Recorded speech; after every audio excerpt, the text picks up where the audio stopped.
Centralised water treatment is a Victorian answer to an urban problem. Current means of water treatment is hugely wasteful in terms of energy, chemicals, infrastructure cost. Aqua21's system can reduce all of those things and treat water at point of use for whatever that use is, be it consumption by humans or for irrigation or for sanitation uses. The initial design work was done here at Imperial College with Dr. Simon Bland of the physics department.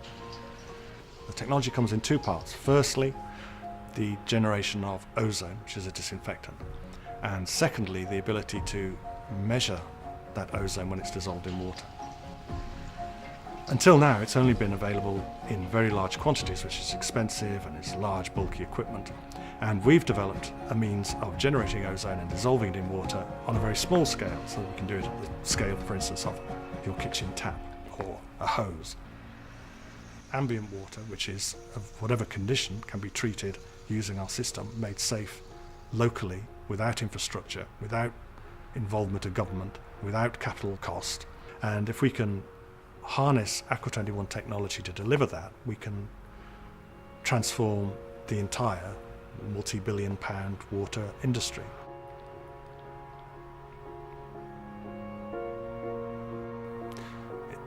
It doesn't make sense to wash a car with drinking water. It doesn't make sense to wash out a pigsty with drinking water.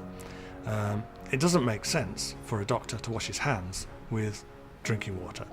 Why don't we wash our car with clean, perfectly nice clean water, but it doesn't have to be drinking water? Why don't we have a doctor wash his hands with water that comes out of his tap, which is biocidal as it comes out the tap? Why don't we make water to a standard that is required by its use? There are standards for watering of the growing of vegetables for growth periods and then cleaning periods and then pre-harvest periods. So there is a requirement even for the growing of vegetables to have water of a different standard at different points of the cycle.